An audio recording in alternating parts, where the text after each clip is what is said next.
Good evening and welcome to Raconteurs News. It's Thursday evening. It's been quite an eventful week for us.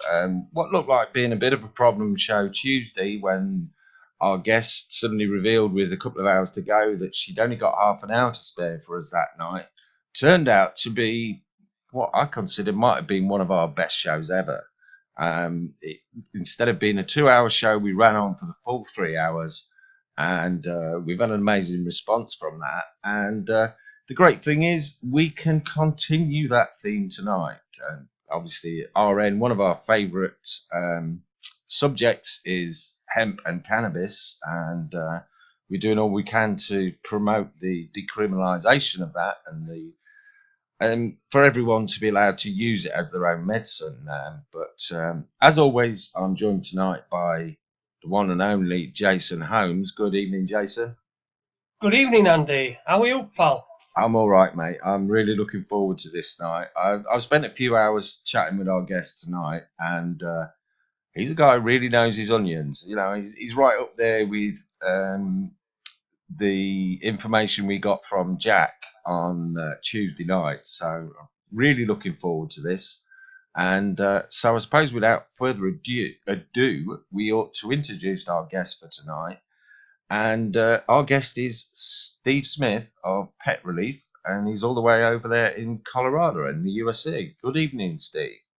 Evening, Steve. Good evening, gentlemen. Good evening, gentlemen. Thank you so much for having me. It's a true honor to be part of Raconteur News.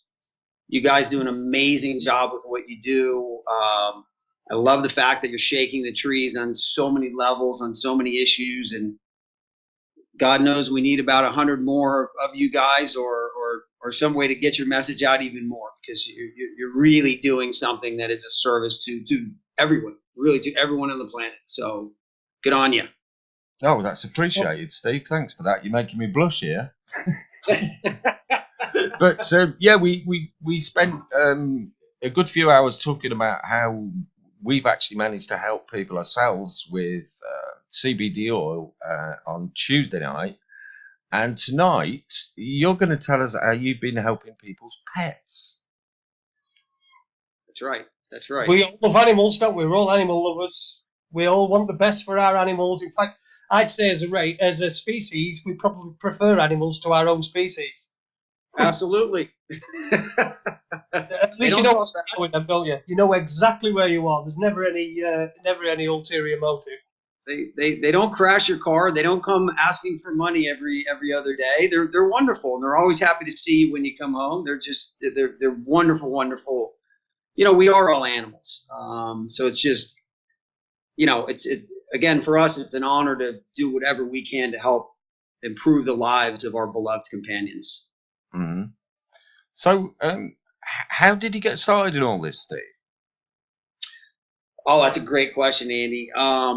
And I do my best not to get choked up when I tell the story, because even though it's been well on beyond 4 years now, when you lose one of your truly one of your children, it's that heart-wrenching. So we had a collie mix. We were actually living in Florida at the time, so this is going back 6 and then 5 years ago. And, you know, as many of the medium to larger breeds do, she started getting some arthritis, and it started getting worse and worse, where she was in very visible pain. Instead of being able to take walks down the beach with me, she would make it 100 meters and have to stop. So the signs were there. She was beginning to really suffer. So went to our vet, who was also a dear friend of ours, and unfortunately, the only thing on order were opiate-based painkillers and pretty heavy-duty steroid anti-inflammatories. That's the go-to that they're taught in veterinary school. So that's not a knock on the veterinarian. It's just that's what they are taught. Here's the pills. Give it to the dog when they're in pain. So we did some research. And unfortunately, the answer was that the problem itself was not going to be taken care of. We were only going to be masking the symptoms with the opiates. So we would have a doped up dog, but we would not have a dog that's improving her health. Mm-hmm. So we held off as long as we could until she was in very visible pain, and we had no other choice. There were no natural for less impactful remedies in those times. You could do some acupuncture, but that was very new. Especially in Florida, there was pretty much nobody that really knew what they were doing with acupuncture or Chinese herbs and some of these other things that have ancillary benefits to helping with some of the pain, right? So long story short, it was absolutely gut-wrenching what we went through. And then, even in the final days, Alina, who's my partner, we started the company together, she had to take Maddie in her last hours. I couldn't do it. I was a wreck. I was an absolute wreck. Sorry. So we were on a mission at that point. We said, look, there's got to be a better way. There has to be a better way to do this than slam them with opiates and steroids, because they're not fixing the problem. So we started thinking, we started talking. We said, wait a minute, there's medical marijuana in all these states. On a personal level, I've used marijuana recreational and truly as a medical plant since high school days, if you want the honest answer. And so we knew there was truly some medical value to the plant. But did we know that it was going to help with these animals, with these conditions, these issues? So we started researching. So we spent, probably close to a year researching, digging every possible thing we could find up on the internet to see if it truly was a medical plant, not just medical in front of marijuana so people could just get stoned. And we saw that there was an abundance of truly double-blind, plus, true first world level clinical studies that have been done on CBD, THC, all the cannabinoid spectrum together. And we saw that there absolutely was immense medical value to this beautiful plant. And most importantly, there are zero negative side effects. Compare that back to the opiates that Maddie had to take and that dogs and cats are still being prescribed wholesale gut loads amount of every day. Opiates just mask the condition. They dope the dog up. They fry the liver. They're not doing anything to really help the condition itself. So that's how we initially got started, was doing the research and making sure that to start this journey, there was going to be something we could actually do to truly benefit our animal companions. And that's why we actually moved to Colorado from Florida, was to be able to collaborate with people that were, frankly, smarter than us on some of these areas. So, for example, our professional chef, my master chef, he's a mad scientist with this stuff.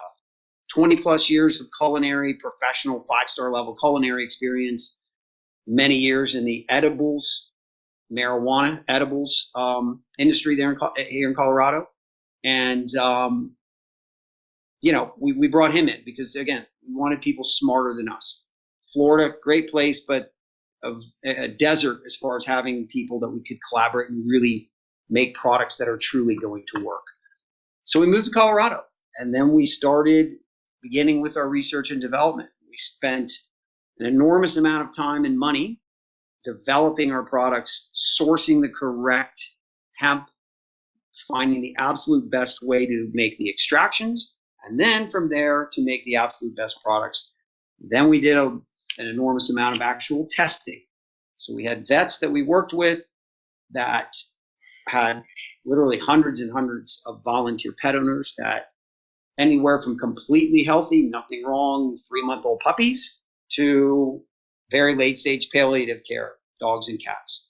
And so we took the science that mainly has been done in Israel, let's face it. Israel's the country that's been doing the studying the longest, that's truly first world level clinical studies, right?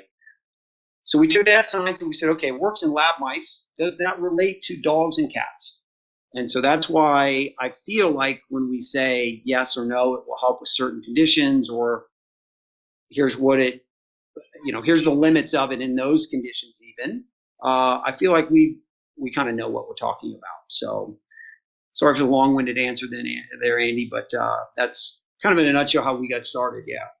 So did you move to Colorado from Florida due to the legal situation? Is that why you moved from Florida to Colorado? 'Cause I know it's medical marijuana is legal in Colorado. I can't say anything today. Colorado. You need some CBD, my friend. I've had plenty of that. Don't worry about that. It'll focus the brain a little bit. Yeah. So yeah, to answer your question is, yeah, I mean, we moved to Colorado for two reasons. One is because it has the legal medical marijuana industry.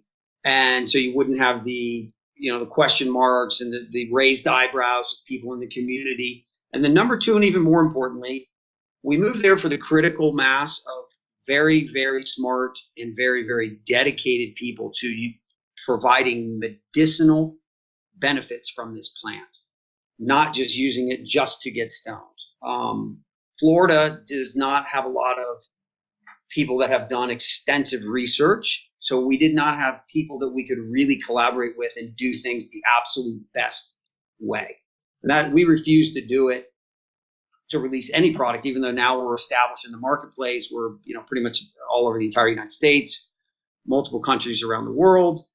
We still never release a product unless we have done extensive testing on it. We don't just throw something in the market and hope it works. And then, like Windows. Remember Windows back in the day? They'd throw it out there and there'd be 800 bugs that you'd have to fix in the first 2 years. We don't do it that way. So that's why we're in Colorado. Yes, absolutely. Mm-hmm. I've got a question here already from the chat room, and we've got Kevin in the chat room. He's asking, do you source your hemp in the USA? And the answer to that is no, we do not. And that's also a great question. So all of our hemp we source, we have long-term contracts with 3 farms in the EU. And then we do our CO2 extraction also there in the EU. The farms that we have these long-term contracts with, there's a few reasons. I'll just quickly tell you why we do this. Number one, these are multi-generational family farms. They're not big food farms. These are family run. Okay, they've got thousands of acres on the farm. Section of it is in hemp. But we know we're getting the same genetics, consistent material every time. The CO2 extraction facility has been doing this for over 30 years. So we know we're getting highly experienced, excuse the pun there, but highly experienced people that know how to grow the hemp. They're not tinkering and figuring out which strains will or won't work in the conditions and the altitude and the weather, etc. And that's where we source all of our hemp. So that every single bottle of my oil or every one of our treats, you're getting the consistent spectrum of cannabinoids every time. So when we say, hey, it's going to help with XYZ condition, we know that will be replicated in the marketplace because we saw it in the testing, and it's the same exact cannabinoid spectrum we're using in the product itself. Now, quick point on the question about do we source the hemp in the USA. 2 reasons. Number one, there are some wonderful, wonderful people starting to grow hemp in the USA that really are doing it for the right reasons. But let's be honest, they are very, very new at it. They're trying to see which strains will work, which strains will have the right cannabinoid spectrums. They're trying to figure out the extraction methods that will maximize the CBD content or whichever cannabinoid they're going after. And then lastly, and a lot of people, are back and forth on this, but let me tell you the point and I'll tell you why. The federal court case that specifically carved out an exemption from the scheduling CSA of the drug laws for hemp it specifically stated imported industrial hemp. It did not say just industrial hemp. So we, out of an abundance of caution, cannot use any U.S. grown hemp because if you ship it across state lines, technically by the letter of the law, if I ship it to a pet store in Virginia, a police officer or a DEA agent could go into that pet store and arrest that pet store owner for having used what they will call marijuana because it's not imported hemp. That's the distinction. Now, there are some very rational arguments that will tell you on the other side. There's attorneys will tell you anything you want to hear if you pay them. But there are people that are saying, no, you can use U.S. hemp and ship it across state lines, but we as a company will not take the risk of getting one of our pet stores in trouble because the specific language specifically states imported industrial hemp. So hopefully that answers that question. Yeah, that sounds a real smart move. So just to clarify on the situation regarding the legality, I mean, over here in the UK, and as far as I'm aware, in most European countries that haven't got full legalization or decriminalization, the CBD itself is legal. It's only the THC that's outlawed in the UK specifically. So that's not the case then in the US. The whole plant, the whole hemp, marijuana, it's all outlawed in the US. Is that the case? Okay, let me answer it this way, Andy. So the cannabis sativa family is the family that all of hemp and marijuana is part of. So hemp and marijuana are actually the same plant. They're just, let's call it cousins. Let's put that in layman's terms. So we like to use the metaphor of the citrus family. Okay, citrus family would be cannabis sativa. Within the citrus family, you have oranges, but then you have lemons and limes and other citrus. Okay, so marijuana, which is high in THC, would be the orange. Hemp would be the, let's say that would be the lemons of the family. Okay, completely different properties within, but they still contain all of those cannabinoids. So the scientific community agrees that there's at least 85. I would say the vast majority of scientists that are really studying this is there's well over 100 cannabinoids in the spectrum in both of those plants. Now the marijuana plant, obviously THC is by far the highest ratio of those cannabinoids.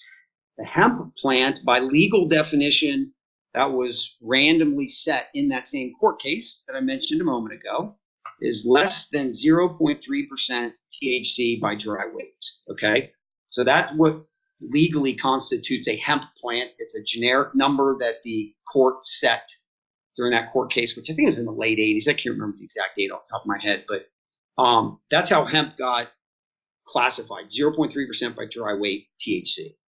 But again, the hemp plant will be much naturally higher. The predominant cannabinoid is CBD, cannabidiol, in the hemp plant. So that's the main distinction between those. Now, back to your question with the legality of what you can and can't ship across state lines. For example, since the court said the DEA cannot prosecute for that imported industrial hemp, you can make extractions out of that imported hemp, such as we do. You can legally ship that across state lines. That's the distinction.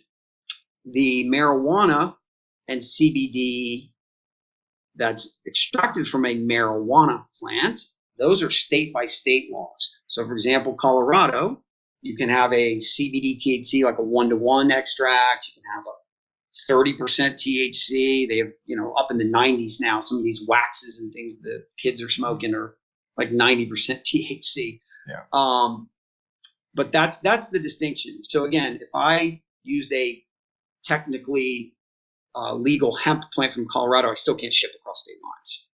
And if it's a marijuana extraction, even if it gets below 0.3, you still can't ship that across state lines. Mm-hmm. Yeah, it's okay for it to be imported from, because I'm assuming if you're importing it, it's got to cross state lines. That's so right. What's the distinction? Does it Colorado's not on the coast, is it? Is it on That's the right. coast? It's not on the coast, yeah. is it? So you're gonna have to cross some state lines, aren't you? So That's beautiful mountains, though. Come visit us. I'll take you snowboarding. I'd absolutely love to. I've seen Dumb and Dumber, and it looks beautiful. Yeah, it's great stuff. So you import it, and then we import it into Colorado, and then we make our products accordingly. Sure, yep. It's a silly law, and that's part of what. There's a thing going through Congress now called the CARES Act, CARES, that would specifically take CBD completely off that CSA, the scheduling of the drugs altogether. It wouldn't even take it from like Schedule 1 to Schedule 2. It would take CBD completely out. That then opens the doors. I could use Colorado hemp, ship across state lines. That's when the bell rings and we can go with U.S. organic grown hemp. So we're waiting for that. And by the way, that act has, I'm almost positive Mitch McConnell, who's the top Republican in the Senate, is one of the co-signers. He's out of Kentucky. In Kentucky, they could make a mint off growing hemp because they've lost all their tobacco farms, etc. Coal industry's dying. Hemp could replace a lot of those revenues. I don't know if you guys knew this, and I don't mean to bore you with like background history, but hemp was the number one cash product grown in the U.S. cash crop before the 1930s, before it got made illegal through wacky backroom deals. It was the number one cash crop in the United States, more than anything. George Washington grew hemp, which I'm sure you Brits love to hear that George Washington was growing hemp. Oh yeah, and I believe he partook as well. But I've seen an interesting film on YouTube, and I think it's called "Grow Hemp for Victory." And even though it was actually illegal to grow hemp in the US from the 30s onwards, they actually encouraged farmers to grow it during the Second World War because it was so beneficial, and they gave them licenses to grow it. That's right. Well, if you talk to people in the Navy or people that are true ocean-going sailors, there is nothing better than a hemp rope. It doesn't break down. It withstands the weather. I mean, it is a fabulous, fabulous plant. The fibers, it's more eco-friendly, and it's easier to make paper out of. Textiles last much longer if you use hemp. Rope, it doesn't break down at sea in the harshest of conditions. I mean, you name it, hemp has some wonderful, wonderful benefits beyond just CBD and that, because you use those fibers for the rope and those uses. Then the excess plant material, that's what we use to make the CBD and those extracts. I mean, it's basically, the term a lot of people like to use is you buffalo it. Like the American Indians, they used every last ounce of the buffalo. Mm-hmm. Nothing got wasted. That's the same thing with the hemp plant. Mm. And it's one of the most eco-friendly crops in the world. It needs a little bit of water and sunlight. That's it. That's why they call it weed, because it doesn't need anything. You don't need pesticides. You don't need fertilizers. It's still actually grown wild in Nebraska and some of these Midwest states. They call it ditch weed. They can't get rid of it. Oh, we can't read that again.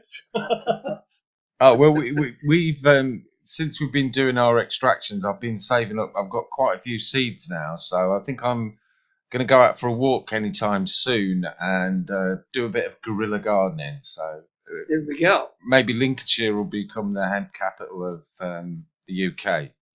Be nice to think so. I love it. Good stuff. Yeah. Lincolnshire is the place where the earth is flat. Oh, yeah, completely. Yeah, it's the flattest place in the country. Yeah. Yeah, it's Little Holland, isn't it? We call it. Yeah, and it's getting up to the north where they make them tough. Yeah, well, I'm further north than Andy, so I must be tougher. There you go. Of course.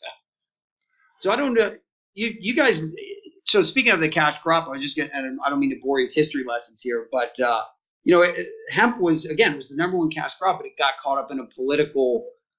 Truly, let's call it what it was. It was a backroom, smoke room, martini deal. The cotton farmers of the South, because they no longer had slaves, were getting just crushed by the Mid-Atlantic and the other places that were growing hemp, because you cannot compete cotton versus hemp on an equal footing basis for these various uses. Okay, free labor is the only way cotton was staying in business in the South. And then you have William Randolph Hearst, the publishing magnate. Okay, he's publishing hundreds of thousands of newspapers, I don't know, maybe millions every single day. That requires a whole lot of paper, John. He started buying up timber holdings in the early 1900s, and I think he was one of the largest, maybe the largest timber holder like in the U.S. going into the 30s. So these backroom, but again, timber cannot compete with hemp to be converted into paper uses. It's just, especially back in those days when they had to float the logs down the river, draw it up with horses. Think of the manual process involved with using trees for paper in those days, right? So the backroom deal, let's get hemp thrown out, call it a drug, and that's how they shut down the hemp industry. And it's been that way since, and then it got even worse in the 1960s, thanks to President Nixon trying to get rid of the hippies. with his CS1. That's when the scheduling began: Schedule 1, Schedule 2, Schedule 3. Is that is that similar to in Britain? We have Class A, Class B, and Class C. So heroin would be Class A. Anything that's be shoved up your nose, really. It's Class A, and marijuana. It was declassified, wasn't it? It's Class B, and it was declassified to Class C. Yeah. So that virtually decriminalised it, but then our government did a U-turn, and it's back to B now. There you go. Yeah, at least the Brits, as usual, are showing us the way forward. Well, you've got to wonder how much the Rockefellers had involvement with the decision to reverse that decision. So I would suggest quite a lot, because let's face it, if this plant gets accepted that we can all use it as we wish for our own benefit, then it's going to pretty much put most of the pharmaceutical companies out of business, isn't it? Hey, can I ask you? You know, when it was first made illegal in the 30s, it pretty much reminds me of prohibition in America. I mean, that was around about the same time. Now, was there the same sort of outcry? Obviously, not the same sort of pressure to end the prohibition on hemp as there was on alcohol. Obviously, because the alcohol pressure succeeded. But was there a movement or people that were campaigning for this to be re-legalized? Not really. I mean, it really started catching steam in the 60s. And, that's when marijuana, because before that was, after the 30s, you had people that were using marijuana, but it was really a small percentage of society. Whereas alcohol had such, it's very addictive. So alcohol, people are going to find their way to get alcohol. Marijuana is not addictive. Well, some people argue that there are some people that get addicted to it. I'm going to argue that's more of a mental addiction, that just people feel like they have to do something than it's not a physical addiction. I don't agree with that one iota. Whereas alcohol truly is it's a physical addiction. Okay. So back to your question, the number of people in the U.S. that were using marijuana, smoking, whatever, after the 30s, it was very small. I don't know the percentage, but it was very low. As we got into the 60s, people started kind of seeing it again. And then when it really jumped forward was as the guys started getting shipped to Vietnam, and they were smoking loads of marijuana in Vietnam.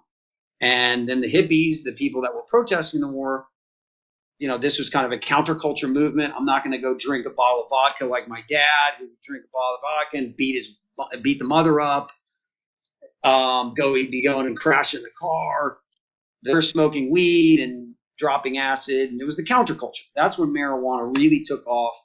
Nixon, as a way to try to lock these people up, again, made the deal to start the scheduling of the drugs. Marijuana, again, because Nixon and his crew wanted it as a weapon and a tool to lock up as many of these dirty hippies as they could. They put marijuana in Schedule 1. Schedule 1 means that it is prone, it's a highly addictive drug, prone to abuse with absolute zero medical qualities at all.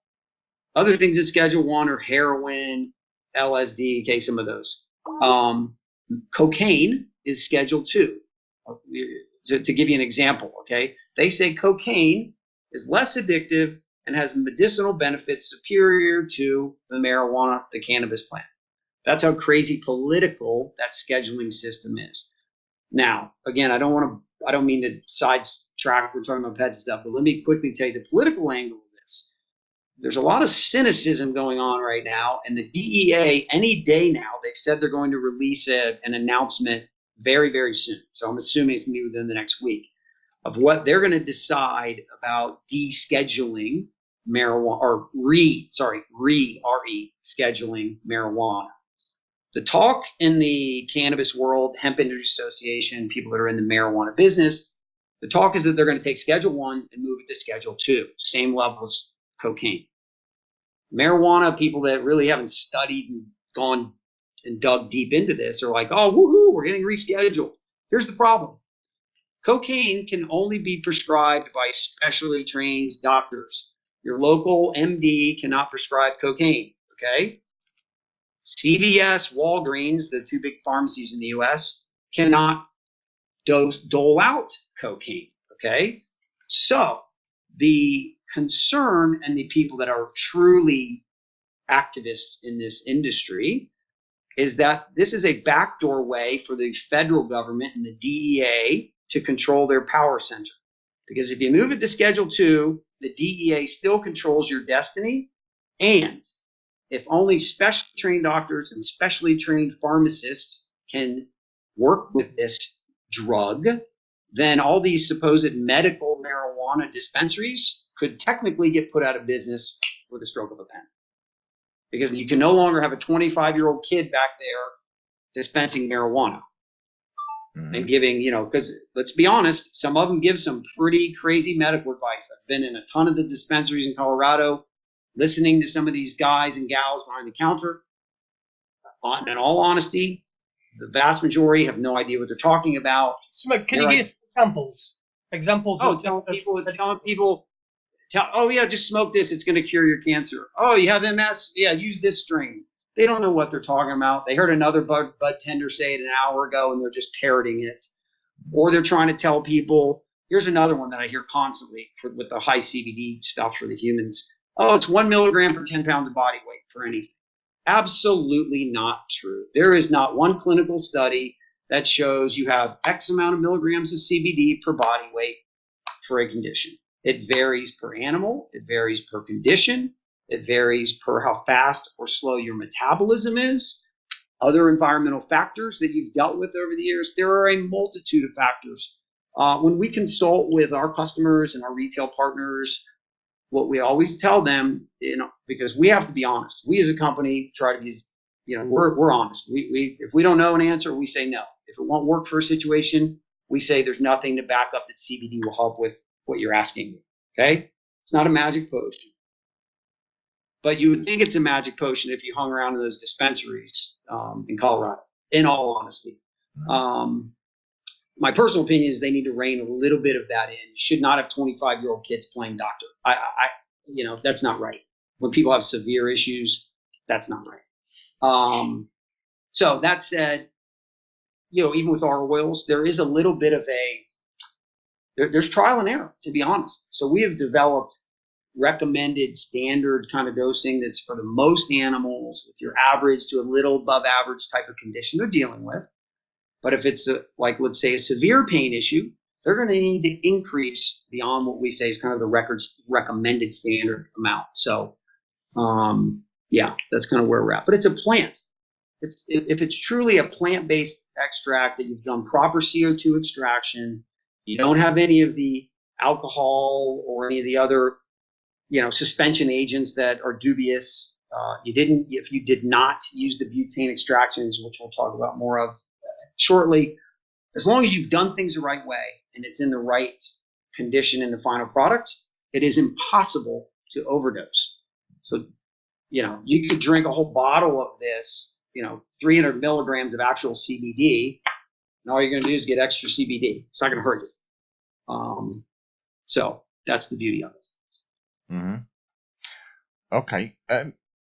So you've set your company up. I mean, what kind of scale is your company operating on now, Steve? How big are you? How many employees have you got? Yeah, we've got 8 full-time, and then we've got anywhere from 4 to 6 part-time people at a time that work with, when we hit peaks, they'll have some extra hours, but they're not technically full-time. So we'll have extra kitchen staff that work say 20 to 30 hours a week. So stuff like that. Yeah, we pride ourselves on everybody works hard. Everyone in the company actually takes the CBD oil every day. The dogs come to the office, to the warehouse. We didn't partner. We've had some of the bigger chains and some sizable investment groups approach us already, and frankly, we're not interested in that. We kind of consider ourselves fiercely independent. I'll give you an example, like the craft brew. Craft beer is becoming huge in the United States. Most of them are getting scooped up by the big beer companies, but there are some that are saying, hey, we're staying independent. That's how we at Pet Relief are doing it. We pride ourselves on being independent and staying independent because we will never, ever cut corners. When you bring in big money or big food or one of these big, massive chains, they force you to cut corners. Your quality goes down. We will never, ever do that. Mm. Yeah, I think it is. Sorry, go on, Andy. I was just going to say, I think it's very important that people who are doing this maintain their integrity and don't allow them to be themselves to be sucked into this for-profit ethos that seems to control so many other industries. So many people have gone into it for the right reason. I think it's important that they stay that way. Sorry, continue, Jason. Well, I was just going to ask because I'm pretty much in a base level. I've seen your Facebook page, and I'm at base level. How is it that you're getting this CBD oil into the pets? What's the conduit? Is it food? Is it treats? Is it regular everyday food, or is it in treats, or do you have drops, or how do you do it? Okay, yeah, thank you, Jason. Great question again. So the science, we've followed the science again. The hotbed, the true first world level of science has been done in Israel. So we have tried to match that science as closely as humanly possible in our products. By far, the highest efficacy, again, this is clinical studies that we've now repeated with our stuff, with our own testing in dogs and cats, okay? And actually, we're doing 2 tests with horses right now, but most of that's top secret at this point. The answer directly to your question, Jason, is the whole plant, as raw and pure as possible CBD oil is by far the highest efficacy. So that's our, I don't know if you can see this, guys, but so we have the Pet Relief Hemp Oil 300, which we've done, extensive, probably a good year of testing the dogs. And then the Hemp Oil 100, which is 100 milligrams in that bottle, would be dogs and cats. So that's what we always recommend for animals that are really dealing with something. If they have a condition, they're going to want to be using the hemp oil. If a dog is generally healthy or only has a slight condition, that's when we tell them they can have our treats. They're called edibites. So these are infused with the same CBD oil. It's about a 5% CBD oil that goes into the treats because it's just too thick and mucus. You can see whatever you want to call it. It's more like molasses because this is a 30% concentration. That thing gets mixed with organic fractionated coconut oil. So those are the 2 main product lines. We've got 4 flavors of the edibites, 2 potencies of the hemp oil, and that's raw oil. It's not decarboxylated. Sorry, I cut the word off. Mm-hmm. Decarboxylation is where they heat it. So they'll the main reason for decarboxylation, for example, like to make edibles, is they convert the THCA, which is in the raw flower plant material, into THC, thereby enabling you to get the psychoactive properties. So we do not decarboxylate because we want it raw so that you get the full spectrum, all the benefits of the plant. Again, that matches the success that they've seen in the clinical studies and trials that have been done, again, mainly in Israel. They were not decarboxylated. So we're trying to follow what's been proven in the lab with our products. And frankly, we've seen enormous success in the areas that it helps. Again, it's not a magic potion. Contrary to what a lot of internet pirates are trying to claim with these bogus CBD products, CBD is not a cure-all. It's not snake oil, guys. I'm interested in when you mentioned at the beginning of the answer, the horse stuff. We've got a horse. Okay. Now, before anybody says, "Oh, we've got a horse and all that," this is a rescue horse. We rescued it. My wife used to ride horses when she was younger, and she bumped into an old friend, and her old friend said, "Oh, there's this horse. It's going to be put to sleep," and it's an old Irish sports horse. It's a former show jumper, but it doesn't cost us very much. Now, she's always on the lookout for things that may, because he's getting on a bit now. I think he's about 17. but she's always on the lookout for things that are going to be able to supplement him, and perhaps give him a little bit of extra quality of life. Yeah, Would you recommend for that? And you said it's in development, so how far along are you with that? I'd say we're more than 6 months into our testing with that. So we test things for a year before we release. Even if after 6 months we feel like we're there, we keep going. We keep the testing to make sure that we expand the population. Does it keep working? So that's the answer of like how far along we are.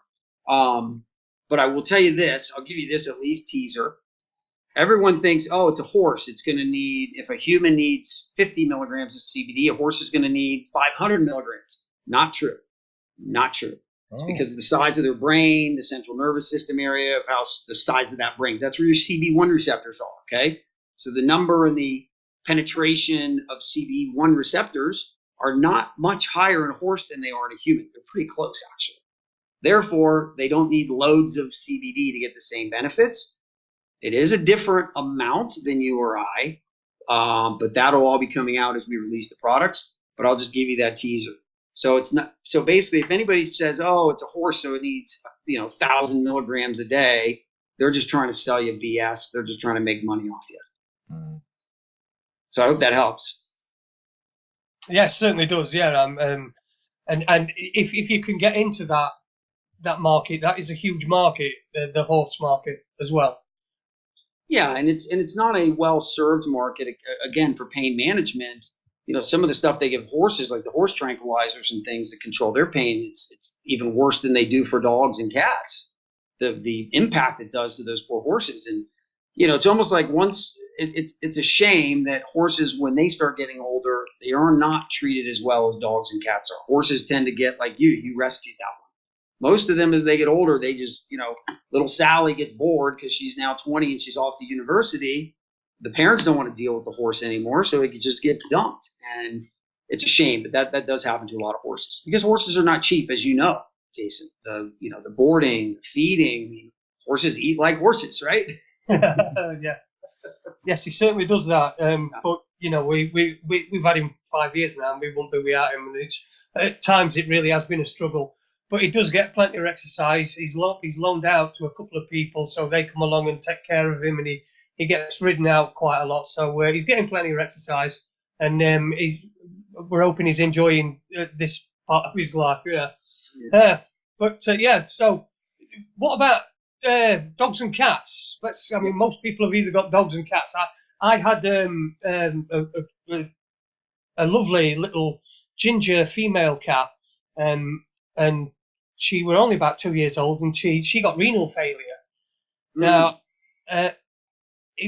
absolutely, like you were saying before with your dog, it absolutely broke my heart, and I was devastated. And I went to work that night, and I was a DJ at the time, so I was DJing, and somebody came up, and I just burst into tears, because I just lost my cat. I only had a couple of years, but so would it help with these things because renal failure seems to be quite common in cats? Would it help with these common ailments that you get with cats and dogs? Okay, so renal failure has not been an area of a high rate of success, to be honest with you. I would say the animals that we've seen that are in that condition, it's helping with the symptoms that are also coming along with that, the pain, those other issues that follow along with the renal failure. But we have not seen high rates of success with actually helping that problem specifically. No. Mm-hmm. A question I've been asked by quite a few people to ask you when you came on, Steve, is I know people whose pets have had serious condition, most notably cancers, and they have used the full spectrum oil to treat their animals. It's obviously a very fine balance in that, particularly because of the dosage. Is that something you would look at yourself with the more serious conditions? Now you're saying full spectrum, meaning inclusive of THC content. Yeah, absolutely. So you're talking about a true, more of a marijuana extract versus what we use. Rick Simpson oil. Right. Yeah. Okay. So first of all, Rick Simpson is one of my heroes. I think that guy he's a legend, obviously. anyone that really believes in doing this stuff the right way knows who he is. I've never met him personally. I look forward to meeting him at some point, but that's a gentleman that is absolutely doing things for the right reasons. So we're big fans, is the way I'm going to tell you at Pet Relief. With that said, I 100% totally respect what he's doing. He's using, THC to a high levels to really blast that cancer in humans. Full supporter of what he's doing. Now, in animals, I can't support using high levels of THC, and let me tell you why. The main reason is because about 10 to 15%, some people argue that it's higher, but I'm going to tell you 10 to 15% of dogs will have an adverse reaction to THC. Cats, it's higher. Cats is 25%, maybe more, but let's say 25%. They get what's called static ataxia. Static ataxia, and you don't know which 15% of dogs are going to get it. So you've got a dog that's dealing with cancer, is in severe pain, is really having a bad time, okay? Now you give a THC, a marijuana extract to your loved one, okay? She gets the static ataxia. That means her blood pressure jumps, her body temperature drops, and she'll have a high anxiety and more severe cases, they'll get a full psychotic event for multiple hours. Now, a dog, if you give a dog a proportional amount of THC for you versus what a dog, okay? So you're giving them a proportional amount for their size, their weight, etc. They will take about twice as long to metabolize that THC through their system. So if she gets a psychotic event, you could get through it in an hour. Your friend can also say, hey, Andy, you're just way too stoned. You'll be okay in an hour. Yeah. Have a seat over here. I'll bring you a glass of milk and splash some water in your face for an hour. To a dog, she's scared out of her mind. All these things are happening to her on top of her dealing with this massively taxing health condition. So cats, again, will take even about twice as long as a dog will to metabolize that THC through their system. That's the number one reason we won't use THC extracts with animals. Now, there's plenty of people trying it in Colorado, but, you ask any veterinarian, even the independent pet stores, you ask any of them, they've all got a arm's length list of animals that they've seen and dealt with that have had this static ataxia. It's not funny to get your dog stoned. Some people, oh, my dog loves getting stoned. How do you know that? You don't talk to them and they tell you, I love being stoned. You love being stoned doesn't mean your dog loves being stoned, okay? And if your dog is dealing with a condition and you go down to the local dispensary and get a marijuana extract, you're taking a real chance of doing some serious, serious harm to your dog. You're not going to kill the dog unless it's got a butane extracted oil, which most of them are, or if it's bottled with one of these 12-syllable words, you potentially could damage the dog with those chemicals. But the THC, the CBD, that will not kill the dog. Again, the THC can provide a psychotic event, but you're not going to kill the dog. That's the number one biggest reason we as a company will not use THC-based products ever in any of our stuff. And then the other reason that we will not is because marijuana is not grown organically, guys. Unless you're Kyle Cushman, who's a wonderful, wonderful person out of Arizona, he makes truly vegan organic soils. Vegan organic. It's not organic off a farm. Those aren't technically, if you really go by the letter of law, those are not truly organic soils. So Cushman makes a line of truly vegan organic soils, vegan supplements to feed his plants. But those, you're going to have very artisan, very, very, very limited number of people that are actually grown that way. So marijuana is not grown organically. So any of those chemicals and pesticides that were used to grow that plant, I don't care what anybody says, I flushed for 8 weeks, so it's all out of the plant. Not true. Some of it will be there in the final plant. That's why a lot of the grows have had to eliminate a lot of their stuff, because when the Colorado department goes in and does their testing, they find levels of pesticides, et cetera, and they make them destroy the crops. You have a 12-pound Chihuahua dog, you got 8-pound Chihuahua, a 6-pound cat. Well, the parts per million of that fertilizer or pesticides might not affect you on a one-time basis, or even if you had that thing ingested at 10 times. But a 6-pound dog, that same parts per million is potentially going to do some damage. So those are the two big reasons why we won't use marijuana extracts. Yeah. Mm-hmm. Yeah, we got a question in the chat room from Kevin, just on that point about you don't really want to get your dog stoned. I mean, it just is a bad idea anyway, isn't it? I mean, just think about it. It's for the same reason we don't drive when you're stoned. You know, it's the same reason. It's the dogs not know what it's doing. So, but we got a question in the chat room. It's Kevin Mark. He said, "Can you please share the results you are seeing with medical conditions with positive results?" So, what sort of medical conditions are you seeing results with? Absolutely. I'm glad. Kevin, thank you very much for asking that, because I'll just talk all day unless you prod me to the next category. So thank you, sir. Okay. So again, we started with the clinical studies. You know, there's 50 conditions, let's say, that Israel has shown that there are serious potential benefits, and that they've already shown, yes, it absolutely has benefits in these various categories. Okay. We took those findings, and then with our testing, I'm going to tell you the ones that we have shown very high rates of success with. Again, it does not do everything. Even some of the things that showed promise in the lab with mice, we have not been able to completely correlate into the dog and cat populations, okay? Just like some pharmaceutical drugs showed great promise with lab mice, and then it doesn't work in humans. It's the same thing with CBD, okay? Yes, we're all mammals. Yes, we all have the endocannabinoid system. We all have the CB1, CB2 receptors, but they're in different concentrations. So again, some things that work with the mice don't end up working with humans or dogs.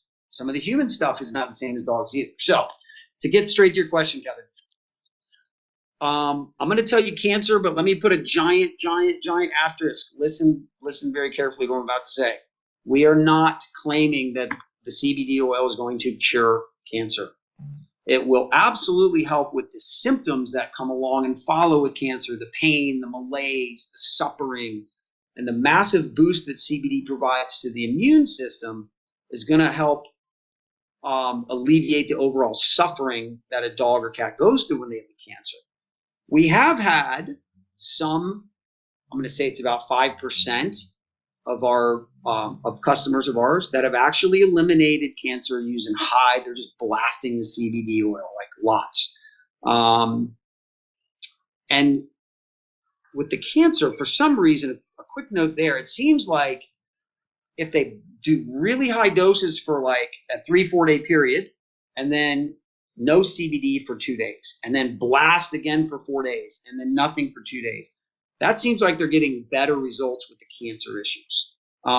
There's no big clinical study to back up what I just said, so let's call that more anecdotal, quasi my opinion, but I wanted to share that. So cancer, again, you know, and that's where back to the Rick Simpson thing, you know, in all honesty, the lab studies show that THC has a higher anti-cancer property than CBD alone. Okay, in all honesty, that's what the clinical studies have shown. So that's why I don't make a moral judgment. If a dog is in serious cancer issues, I will not cast moral aspersions on someone that does incorporate THC into that medical regime with an animal. I won't, but we as a company won't do it. Okay. Our by far highest area of success is pain management. We have had unbelievably high positive results. Excuse the pun there, guys. But very, very, very, I'm telling you, it's between 85-90% of relieving pain issues. Arthritis, 70% of your medium large breed dogs, when they hit 7 years old, will start experiencing some hip joint pain, some arthritis, even if it's mild, and then it will progress as they get older. So 70% of dogs will deal with pain as they get older.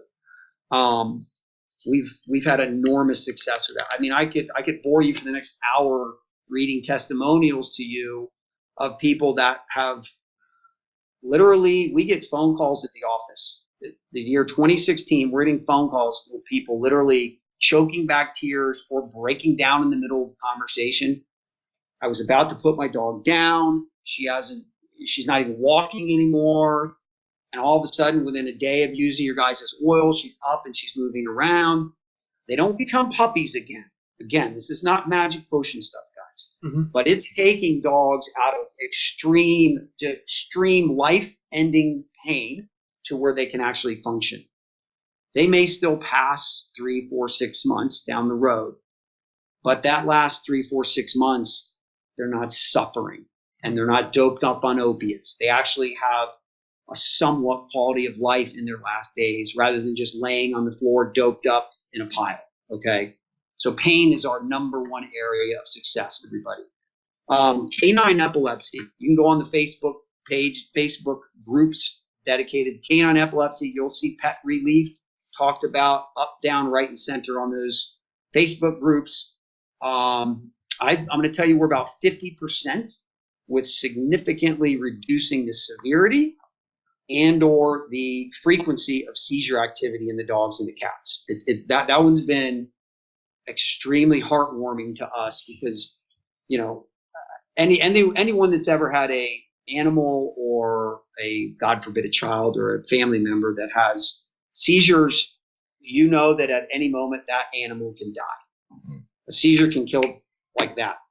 It's like a lightning bolt. So that one's really, really, really been heartwarming. Obviously, there's many different forms of epilepsy. So I'm going to tell you overall broad brush. Again, we're about 50% on helping on the seizure activity. The wonderful thing there is, I don't know if they're the same in the UK, guys, but in the States, phenobarbital is kind of the go-to medicine for seizure activity. But again, it's frying the organs. The side effects of that drug are immensely dangerous to these animals. It's basically a race for, is the phenobarbital going to kill them first? Or if I pull it out, will a seizure kill them first? These are the decisions that these pet owners have to make, and it's not right. So we don't play doctor. We can never tell people, hey, you can stop the pheno. We cannot legally do that. But I'm going to tell you at least 50% of our customers, like I told you, have significantly reduced. A lot of them have completely eliminated the pheno out of their dog's health regime. Okay, next one. The anxiety disorders. This is one, again, there's so much dishonesty on the internet about what CBD can do for anxiety. And I'll just make it clear. CBD with our dogs and cats is wonderful, wonderful, amazing if it's a situational anxiety. So we just had 4th of July. We had a big spike in sales going into 4th of July, and we had amazing results from it. I mean, we've added, I can't imagine how many customers we've now added because they saw it. My dog was crawling out of her skin last year at New Year's Eve. I used your oil, and she was calm. She was still alert, her ears perked up. She would pace a little bit, but she was not crawling out of her skin this year. The difference, so thunderstorms, fireworks, travel anxiety, situational anxieties. If it's something that is behavioral in an animal, I'll give you a couple examples. Separation anxiety. A lot of people, you know, we're very busy people in this day and age, right? So a lot of people, they have their cute little dog. They leave, they're gone for 12 hours. They come home, they walk Fluffy out, let her pee really fast, rush her back in, and then they go out with their friends for 3 or 4 hours. The dog's alone again. So the dog has crazy separation anxiety. Or new puppies that get left for 4 or 5 hours at a time with separation anxiety. Those are behavioral anxieties. CBD is not going to cure a behavior. That calls for a professional trainer. You've got to have professional training. If a dog has fear aggression because it had a really abusive owner before it was moved to a proper family, again, CBD is not going to erase that memory, which causes the fear aggression. That involves a professional trainer. The CBD will help with that process, but it will not do it on its own. Okay, so that's the important distinction with anxiety. Situational versus something that's already there in the brain behavioral-wise. GI tract issues. Really, really, really helpful with GI tract issue. It has to be more of an inflammatory-based GI tract issue. So if it's a bacterial or a parasitical, the CBD is not going to kill the bacteria. It's not going to kill the parasite. It's not going to kill worms. But if you have a GI tract issue where there's some inflammation, things like that, that's causing issues, amazing help there. Now, the next two, I'm going to tell you really quick. The United States National Institutes of Health, you guys are aware of this, I know. They have filed 2 patents listing a whole laundry list of conditions. So all this stuff we're talking about here today, this is not foo-foo science. This is not people trying to promote some new magic, a acai berry thing or something like that. Our top scientists in the United States have said that the 2 things that CBD does on a cellular level that they are blown away by, and that's why it's helping with all these various issues, are its massive anti-inflammatory properties and its massive boost to the overall immune system. Now, again, it's those CB1 and CB2 receptors. Your CB2 receptors are all through your body. Anywhere you have immune system cells, you have these receptors. Those get activated. They're turned off. So the endocannabinoid system is turned off, as you guys know, until the cannabinoids come in. Boom. Now the engine's on. It's running. Now your body's having that 2-way communication. There's no other way scientists have ever documented 2-way communication in our bodies until now with the endocannabinoid system. So let's put that in layman's terms real quick. If you're hungry, it's a 1-way signal up your brain. If I'm in pain, I twisted my ankle, it's a 1-way signal up. If my brain wants my left arm to do this, that's a 1-way signal. If I don't have an arm, it's a 1-way signal. My brain doesn't know there's no arm there. That's why people get phantom limb syndrome. Mm-hmm. It's a 1-way signal. That when the ECS, the endocannabinoid system, is activated, that engine's on, your body's now talking to itself, literally having a conversation with itself, saying, okay, there's an inflammatory-based hip injury in the dog. How do I need to deal with that and literally heal itself? So your body literally has this tool now to literally self-heal. And I know Rick Simpson talks to that a lot about some of his anti-cancer stuff, that you're turning on this immune system boost that literally your body is now figuring out how to heal itself. And that's not crazy talk. Think about it. If you eat proper vegetables and fruits and eat healthy, your body is staying healthy and healing itself. It's regenerating healthy cells versus eating a greasy, horrible steak every single day for every single meal, loaded with fat. Okay, now your cells are regenerating and recycling, and they're misfiring, and now you have a cancer cell. Now that replicates and replicates and replicates. So we do have the ability to self-heal. We've just been brainwashed by Western medicine that the only way to heal yourself is if it comes in a little pill that a doctor tells you you need. So those are the main issues. Skin conditions also, we're getting ready to come out with a topical. We talked about this a little bit, Andy. Mm-hmm. And I love the topical that you guys have made. Mm-hmm. Ours, the ingredient list is along the same exact lines as yours. So Congratulations. We've got a few more in ours, but it's same thought process that you guys have used. Again, no 12-syllable words. Ours is completely healthy. You could eat this topical. The dog could eat this topical, and we've seen amazing results with wound care, rashes, and things like that. Yes. And you don't have to put the cone of shame on the dog because, again, if he licks it off, it's healthy. It won't hurt him. No 12-syllable words. Mm. So that is fabulous. Sorry, Steve. Those are the main categories. There are some others that we have seen good success with, but we as a company don't make any claims on those because, in our opinion, we don't have either not enough animals that we've seen with XYZ condition, or the success rate is not above 50%.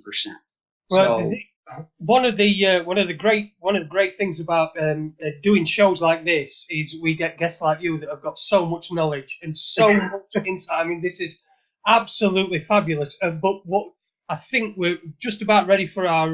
We've gone over the hour, so what we'll do is we usually play a record around about this time, don't we, Andy? And just to go and have a little, make a refreshing break. That's right. Yeah, sure. Yeah, that's Grateful right. Dead? And what I'd like to remind the listeners as well, Thursday night, straight after us, Dr. Rock's on the air, and Dr. Rock's got a very... And welcome back to Raconteurs News on this pleasant Thursday evening. That's the best way I can describe our midsummer weather in the UK. Pleasant, barely pleasant, but I'm sat here with a hoodie on and not particularly warm, but I'm sure it's a bit warmer where our guest Steve Smith is. Apparently you're over on the Pacific Coast this week, aren't you? Yes, sir. That's exactly right. Yeah, I'm actually in Oregon visiting a few of our retail partners, and then I do training for all of our retail partners. We kind of insist on the training because some of what we've already spoken about this evening is that there's so much misinformation and lack of education on CBD, the science of it, what it actually does help with, and then possibly even more importantly, what it does not help with. We already kind of spoke to that as far as people in the dispensary world, and you're seeing some of it now in the pet world. There's some real, I'm going to call it what it is, some fly-by-night companies trying to jump on the CBD bandwagon that are using dubious sources of hemp. They're using CBD powders, or they're not using CBD at all, and they're just putting it on labels. That's all scary. I mean, when we at Pet Relief, we have a company motto, and it is changing what healthy means for pets. We didn't come up with a fancy slogan with a bunch of consultants. That is our mission, and that is our passion. That is what we live by. We do it every day. We are a pet company and a pet company only, and we are completely dedicated to this and doing it the right way. We're not a side business of a marijuana company. We're not a big pet food company trying to jump in the CBD bandwagon before people know the proper questions to ask. And I truly believe that is why, frankly, we're the most recognized brand in the pet industry now in very short order for CBD products made specifically for our animal companions, because of the way we do things, and that is never, ever, ever taking a shortcut. Yeah. Yeah. So how do sorry, I've got these idiots going past me on a motorbike. Anyway, do you know it's the smallest motorbike. It's one of those really small micro motorbike ones. It makes so much noise, and he's a great big fat chav. That's all I can say. It's going to be on Jeremy Kyle soon or something. Anyway, circus. What I was going to ask somebody, Kevin asked in the chat room. He asked, do you get support from vets, or do some not want to know? What sort of reaction do you get from professionals, animal health professionals? Oh, that's another wonderful question, and the answer is it's all over the board. So we've had vets that have openly come to us and said, we love what you're doing. We want to collaborate with you.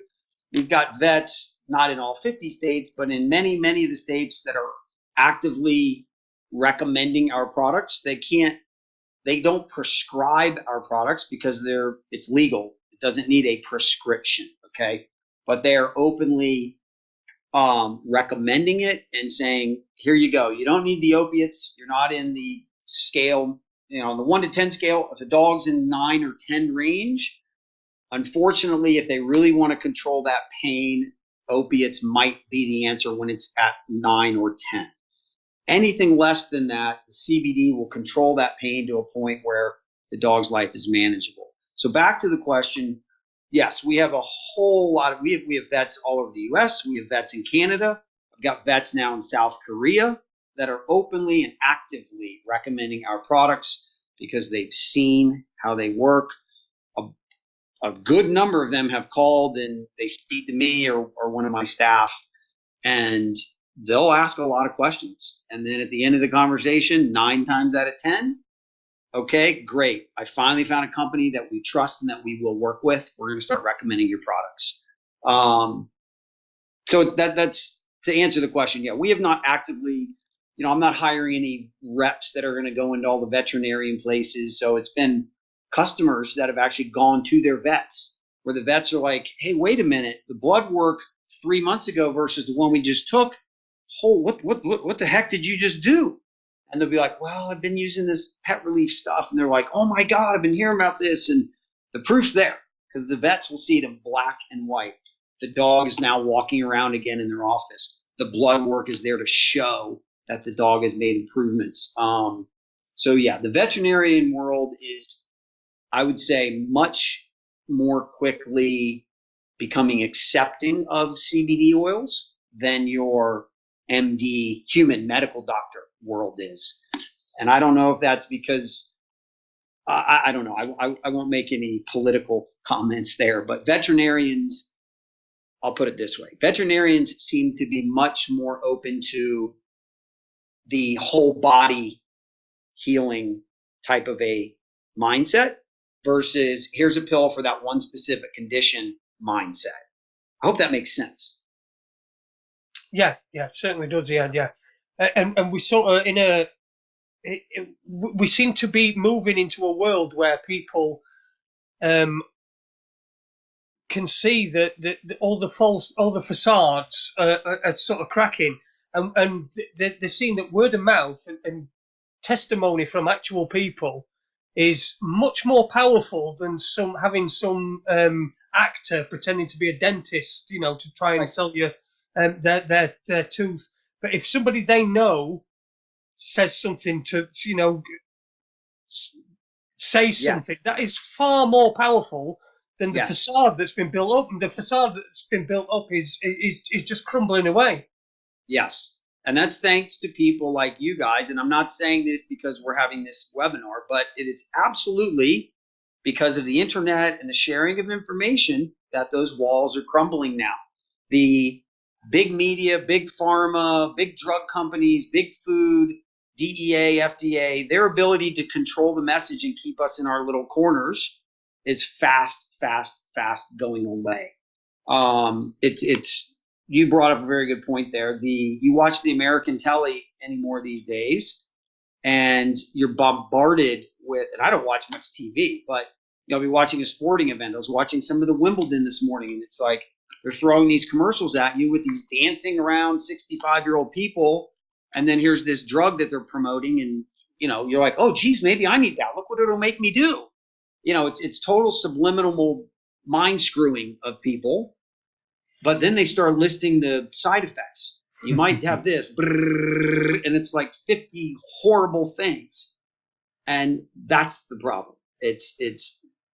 They're just brainwashing you, and these are mega billion-dollar companies. I mean, you look at some of the numbers on the deals where the billions are spending just to buy another company in their same industry. That's who we're competing with. And again, not to get too political, but I'm going to say this anyway. As soon as that descheduling from Schedule 1 to Schedule 2 happens, there's a whole lot of people that are true activists and that are in the know in the marijuana industry, CBD industry as well, that understand what's coming. Big pharma, I don't care how big the dispensary chain in Colorado is that's making, there's a couple that are probably $100 million, $100 million a year in annual revenues, okay? $80 to $100 million a year. Now go look at one of the 10Qs or 10Ks, the SEC disclosures of one of these big pharma companies. They make that in a day, not a year. So when they come into this industry, or big tobacco decides now's their time to come into the industry, guess what? They control all the distribution in the country to all the convenience stores, CVS, all these other places. These little mom and pop $80 million companies are going to disappear very quickly. And unfortunately, it'll be like beer was. We'll go back to that one for many years. You had three choices at 7-Eleven. That was it. They controlled you. That's the fear. Schedule 2, and I might be a doomsday scenario there, but moving marijuana from Schedule 1 to Schedule 2, very likely Big Pharma comes in, knocks everybody else out, and they take over.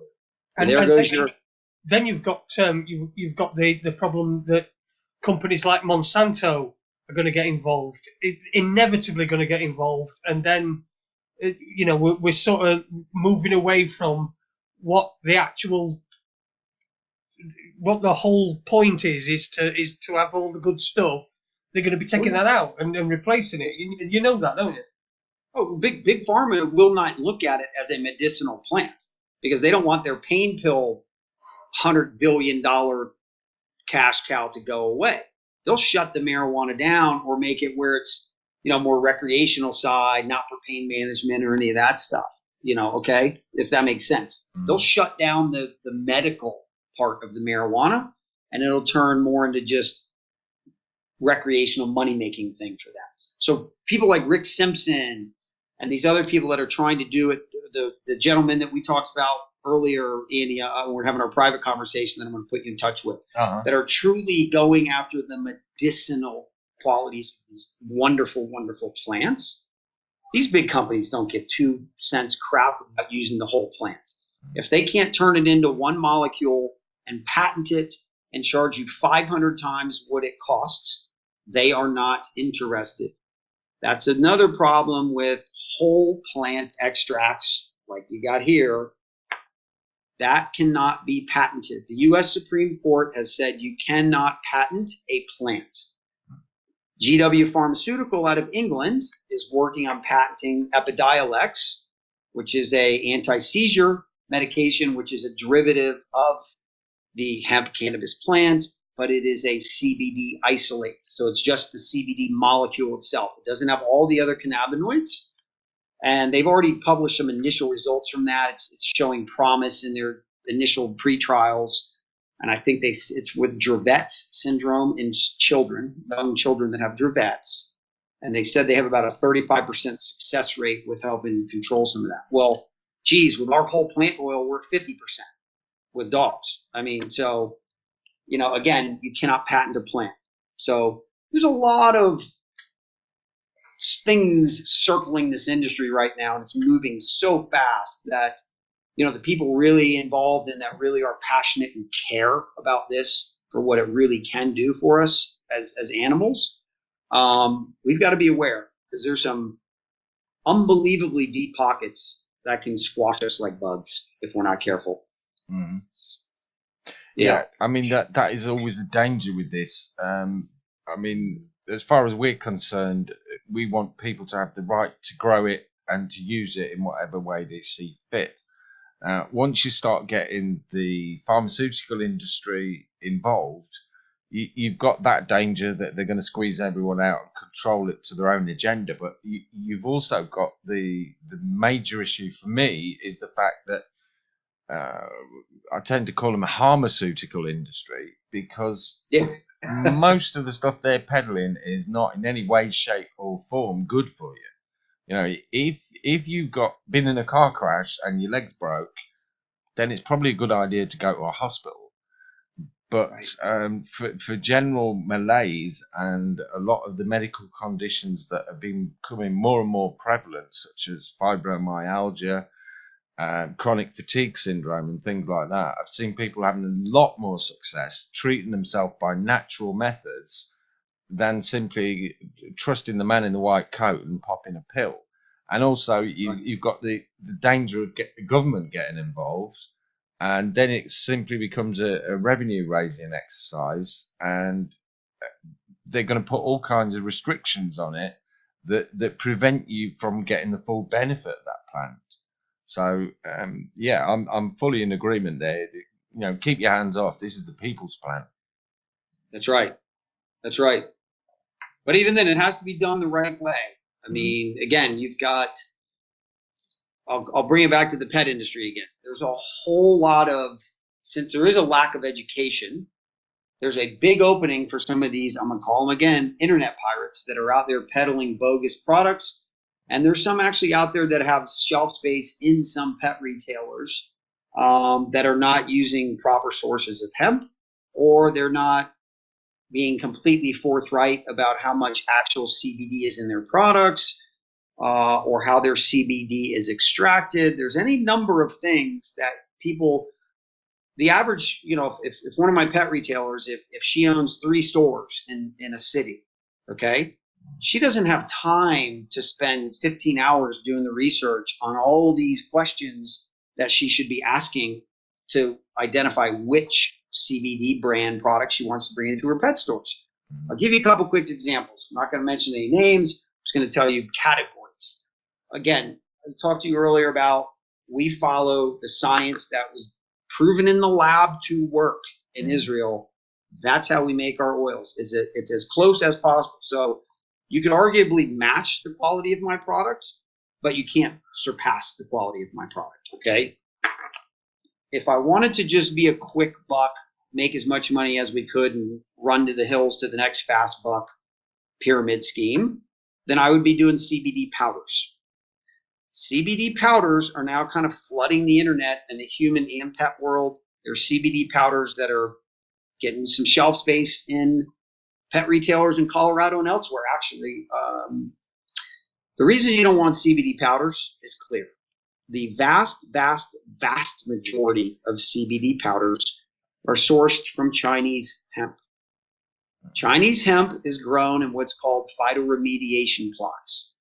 There's a couple very small hemp plots in China that are not grown this way, but the vast majority of Chinese hemp, I'm telling you, is 95 to 99% of the Chinese hemp, is grown in phytoremediation plots. Phytoremediation, for those who aren't nerds on this stuff like me, that means they grow hemp in heavily toxic soil to literally cleanse the toxins out of the soil so that it can hopefully, after multiple harvests, have low enough toxicity where they can either grow a normal crop or put some animals out there or maybe build some houses, whatever they want to use it for. It's okay. If China is trying to clean soil, you know it's really, really bad.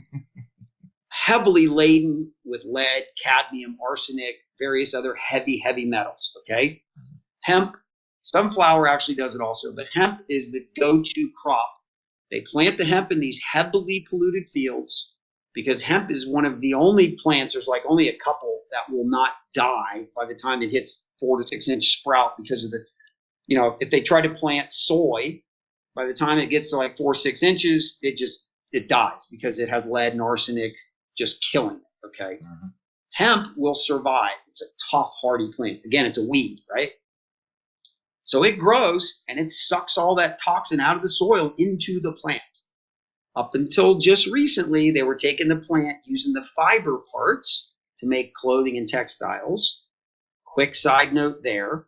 Greenpeace actually did a study. They pulled a bunch of hemp-based products that had been Chinese hemp fibers were used to make that hemp product, still had residuals of those heavy metals, those toxins, the lead, etc. in that. So these hemp shirts, some guy's got a hemp shirt, woo, look at me, or I've got my hemp dog pole for my dog.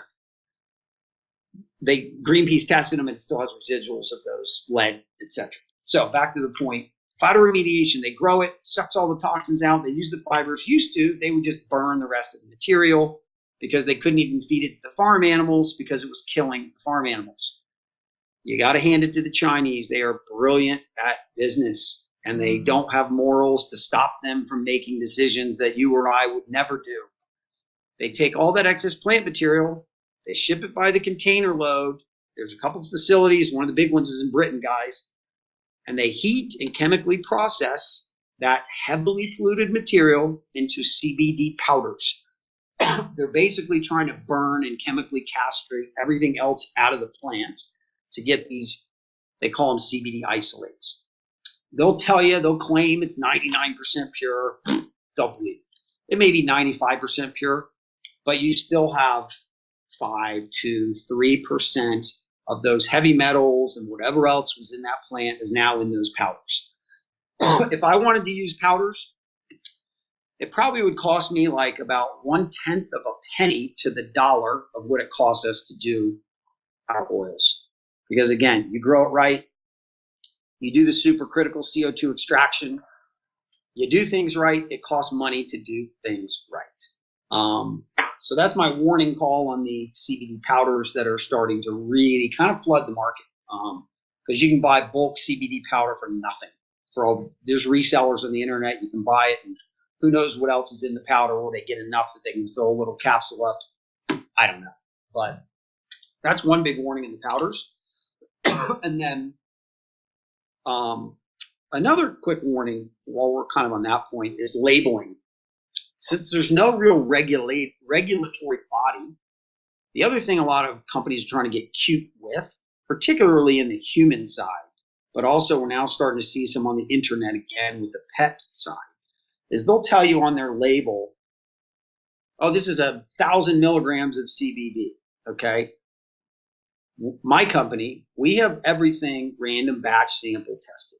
So when I tell you there's 100 milligrams of actual CBD in this bottle, you are guaranteed with a third-party lab that we guarantee you have minimum of 100 milligrams in here. There's quite a few companies that have gotten some serious cease and desist letters from the FDA because they were claiming CBD amounts in their products, and when the FDA tested it, there was little or no CBD, or it was not even close to what they were claiming. That's the other thing. It's buyer beware. If you try to buy some CBD oil off the internet, buyer beware. And I know you guys are fully aware of that because that's why you're making your own, is because you don't know what you're getting. You don't know how it was extracted, and you don't know if they're being honest about it when you buy it off, a dubious company. So those are my two big warning areas for the general public, and then also for pet retailers. Yeah, I mean, I believe that the one that I was trying that I bought off the internet that was supposedly 10% CBD, it cost me £60 for a 10 milliliter bottle. And when I made my own extract at 2%, it was far more effective. So I'm kind of questioning the 10% figure there, but that was actually made with the CBD crystals, I'm told. So that's a possible source of a problem there. So I wasn't aware of that, and I'm really glad that you brought that up. It's really useful for our listeners to know that and for something to be aware of. Thanks, Steve. Yes. The other thing, even if they took my hemp, the quality that we have from my hemp, and I turned it into a CBD powder, here's the other reason you don't want to use CBD powders. This is science. This isn't Steve Pet Relief trying to promote my products. This is the clinical science, again, done in Israel. It's unanimous across the board in every one of their studies. The highest rates of efficacy is when you have the whole plant in its most raw oil form, okay? When they did the CBD isolates in the lab, you're calling them the crystals, same thing. Yeah. And I hope everybody can see this, but the crystals, they called it a bell curve response, meaning the dose stayed low efficacy, then it would spike up, and then it would drop precipitously right back down and stay down here. So you have a very, very, very tight window, even if it's proper hemp, proper production methods to the crystal. It's a very tight window, and that's so specific to each animal, each person, metabolism, all those other things. You could spend weeks trying to find that magic mountaintop of efficacy with the powders, okay? With the oil, the whole raw, unadulterated oil like we have, CO2 extracted, it had no bell curve. They call it plateaued. So it would go up, it would stay up there, and then you do hit the law of diminishing returns when you hit very high dose levels of CBD, and then it'll drop back down as far as adding more benefits. If you gave 100 milligrams to a dog that needs 15 milligrams, you're not doing extra help. You're not hurting the dog, but you're not adding more help. Hopefully that makes sense. Mm-hmm. Yeah. So I know when we talked earlier, you'd got some very firm ideas on what you wanted to talk about, and I know we've been bombarding with questions. So we've got about 20 minutes left. I'd like to throw it open to you, Steve, to perhaps cover some areas that you think are important to be covered and that we perhaps glossed over or missed at the moment. But before you do, sorry, I really hope that you've got the tagline on your products, tested on humans.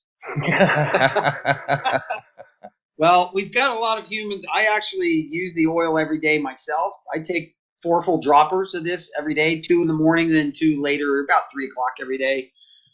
And so I'm getting about 40 milligrams of CBD per day. There's 10 milligrams of actual CBD in every dropper.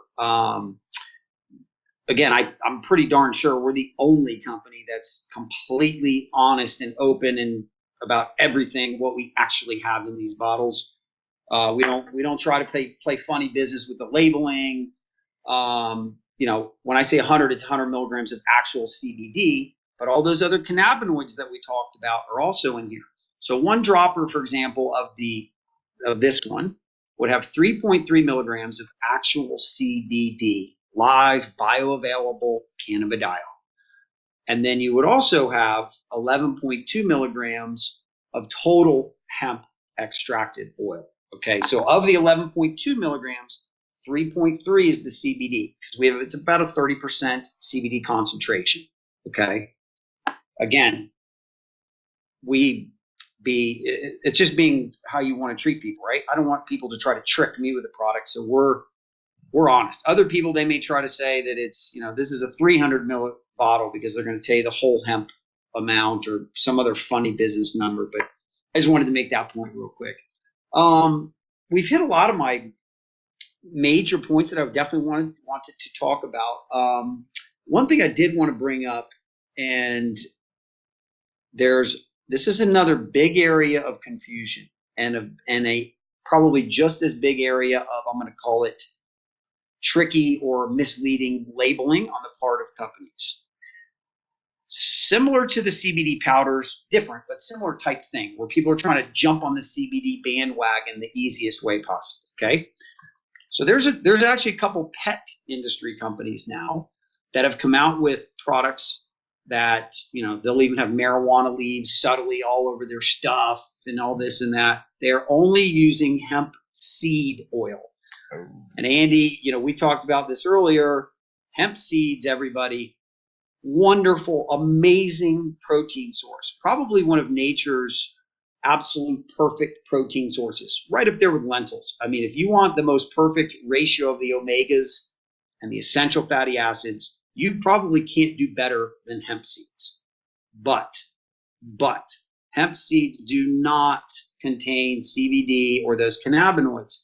So if you want to provide those health benefits like pain management, dealing with the symptoms of cancer, all those other things we talked about, you cannot just use hemp seed oil. Hemp seed, great protein, but it's not going to give you those other benefits. Unfortunately, there are people that they're not disclosing that, but they're throwing the products out there anyway. So literally, I'm going to give you my personal opinion. I think it's immoral to take advantage of someone's lack of knowledge. They think they're going to treat their dog's pain. Oh, it's got hemp in it. I heard that helps the dog's pain, and it's only hemp seed oil. Some of them are even calling it hemp oil. They're not even putting hemp seed oil in there. It's immoral. It really, really is to take advantage of people that way, especially when they have a dog or a cat that is suffering. It's not right. I don't mean to get on my soapbox with that, guys, but that's one of those ones that really gets under my skin. But I think that's really important, Steve, because I lost count of the number of people I've spoken to since we started going down this journey ourselves who say, oh, yeah, I'm taking hemp oil. Where do you buy it from? Holland Barrett. That ain't hemp oil. That is hemp seed oil. And in this country, it's almost always labeled hemp oil, which, like you say, is very misleading because it's not. Right. It's made and there's no... Yeah, that's right. That's right. And in the in the human world, it's a little harder for them. Other than people just don't know any better. But like Whole Foods has hemp seeds. I mean, I put hemp seed in my smoothies every morning. I mean, perfect protein source. But then I take my CBD oil. I don't have any health conditions other than if you talk to my friends and family, I'm crazy and I talk too much.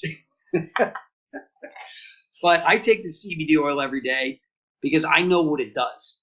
I mean, I know what it does on a cellular level. I'd rather not have an inflammatory condition or something start getting a hold of me. I'd rather keep all those things at bay by having my body's systems all working at their optimum levels. Why wait until you're diagnosed with cancer to start doing the right things for your body? Why wait until you're dealing with a severe pain issue to start taking a CBD oil? I mean, it just, I may be, because I'm so deep into this, more passionate than a lot of people about it. But I mean, I honestly think every mammal should be taking CBD oil every day. Mm-hmm. Our healthy dogs, they eat the treats every single day. They don't have any issues, but I don't want them to have issues for as long as possible in their life. So that's why we do it. Well, go ahead. I'm sorry. Sorry, there is that old maxim that says that an ounce of prevention is worth a pound of cure, isn't it? That's right. That's right. And that's absolutely true. Yeah. Sorry, carry on, Steve. I didn't mean to. Kevin brought something up in the chat room. He said it's the same question that I asked on Tuesday. Now, on Tuesday, we had a discussion about CBD oil. And I got some for my mum because she coughs a lot at night. And I got some for my mum. And my dad said, his friend had said, I take this every morning. But he was having a spoonful, whereas the stuff that I was having was just drops. And I asked the question that what's the difference? Why is he taking a spoonful of something? I'm only taking a few drops. Yet that's supposed to have even more CBD in it than the stuff that I've got. And yet it was working okay for me, and I'm assuming it was working okay for him. But it just seemed a huge anomaly. Right, and again that's where that curve comes in. Taking, like, if you're hitting here and you're okay because you're up here in the plateau already, he's taking this amount out here, so he's still getting the benefits, but he would still be getting the benefits if he was over here. Hopefully that makes sense. Yeah, because once if I took 300 milligrams of CBD a day, my body doesn't need all that. If I had cancer, I'd be taking 300 milligrams of CBD a day. Okay, if that makes sense, right? Yeah. So if your body needs that extra CBD, let's go back to what I said earlier about there is no magic number for a dog or a cat. If we have a dog that just has a little bit of pain, we'll consult with the person. Yep, you'll probably be good with about 10 milligrams of CBD per day for your animal. Next guy. Your dog's has pretty severe arthritis. Okay, you need to up it. You're going to need 20, 25 milligrams of CBD per day. So that's kind of, your body knows how much it needs, and if it doesn't need that extra, it just gets secreted out. Brings me to another point, dosage. So one thing that we have, again, lab, clinical studies, the science, we've incorporated it into our testing, so we know what we're talking about here. CBD on average has about a 9-hour half-life, okay? In average conditions, average bodies, average metabolism, etc. So we always tell people you really need to be taking it 2 or 3 times a day to give to your animal 2 or 3 times a day. So, and we always also found in the testing and sense in public arena that if you give it on an empty stomach, it's absorbed at its highest rate. Okay, so like the oil, for example, a lot of people, do I put it in the food? Do I put it in water? You don't put it in water because it's an oil; it won't dissolve, and the dog won't get it all. If they put it in the food, even if it's the healthiest kibble possible, or if they're on a raw food diet, even if it's completely perfect, wonderful food, invariably, because dogs have a shorter GI tract, some of it gets mixed in and goes out the back end. So that's why we say is empty, either an empty or as empty a stomach as possible. If the dog won't let you put the dropper in her mouth, it's okay. Give her a little teaser portion of food, and then make sure, or put on one of our treats. It's the best, actually. Or put it on a little bit of the food. That way they get it all in. It gets absorbed. Then about 20, 30 minutes later, then feed them. And then same thing in the afternoons. One of the conditions, and I'm sorry, I'm kind of jumping around here, guys, but I forgot to mention one of the conditions which the reason I didn't earlier is because we have not done we haven't had enough population study to really say it, but I'm going to tell you what we've seen already is the neuroprotectant properties of CBD. And by that, I mean, We all get older. We all get more gray matter going in our brains. CBD has shown in the lab, and we're seeing it with our dogs and some cats, not a lot of cats yet, but our older dogs, it's acting as a neuroprotectant. It has anti-aging properties. So we've got dogs that are basically early or mid-stage dementia, where they're starting to lose their minds. They're old dogs. CBD actually helps slow that process of aging that goes on in the brain. They're actually doing a big clinical study right now on that exact issue, and they're seeing enormous promise there. They're now expanding it to Alzheimer's and Parkinson's studies. So they're actually, the Salk Institute, SALK, they've actually been doing some testing with it on Alzheimer's. Again, that's the human side, but they're showing that it has a neuroprotectant quality that far surpasses any of the drugs that are out there right now for Alzheimer's, because they don't really have one for Alzheimer's. So that's another one that there's a huge potential for. Again, that's more the human side, but they are doing a big study. There's a group of NFL football players that is self-funding a study right now that's being done by one of the top scientists at Johns Hopkins University for CBD oil as a protectant against head trauma. Why is that important? Well, we all have heard the horror stories about the ex-NFL football players when they do brain scans after the gentleman passes away, of the damage, long-term, lifelong damage from the concussions that these guys are getting in their football careers. So these NFL football players, again, they're self-funding the study. A guy that was one of the defensive linemen with the Baltimore Ravens, Mr. Monroe, he actually wrote an $80,000 check personally to help get this study going. Okay, this is the real deal. They don't want to be doped up on the pain pills anymore, because that's what happens. The guy gets a concussion, they slam him with pain pills. Over 50% of the NFL players, over 70% of the NFL players get prescribed pain pills in their career.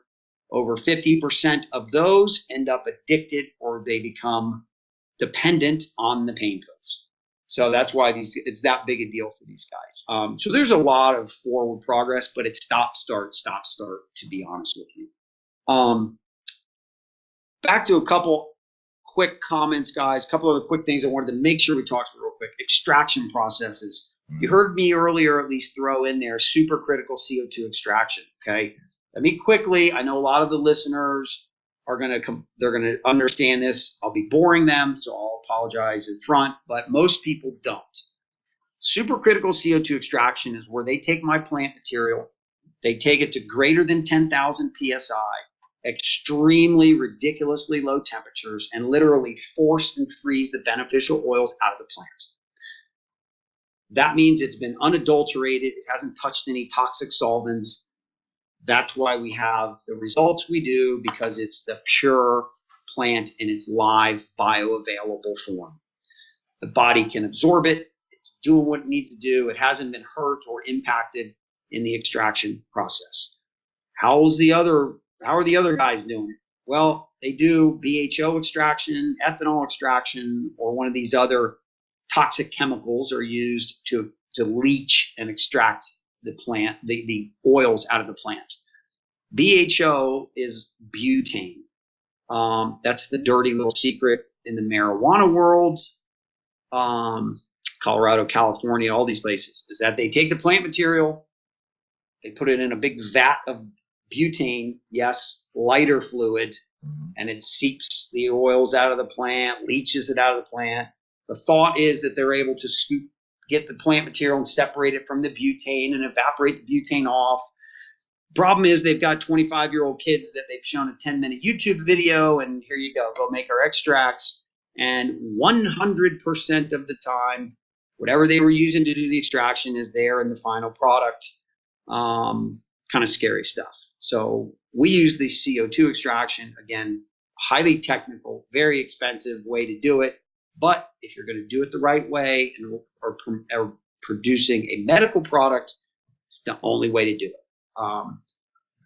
The other thing that damages, because it damages the cannabinoids also, by the way. So the final product does not have the entire spectrum of cannabinoids that all need to work together to do what it's intended to do. The other thing quickly on that point, guys, is you've already heard me say no 12-syllable words earlier. Mm-hmm. Any of those 12-syllable words mixed in. So if I had a 12-syllable word mixed in with this to preserve the oil, it's going to damage the cannabinoids over time. So like a lot of companies, they'll use isopropyl alcohol, rubbing alcohol. That damages the cannabinoids. You have a live raw plant oil, you put rubbing alcohol in with it, what do you think is going to happen? It's getting damaged. Less efficacy. Same thing goes for the treats. If you have any crazy 12-syllable word preservatives, you will be damaging the CBD treats. The other thing on the treats, guys, they have to be heated.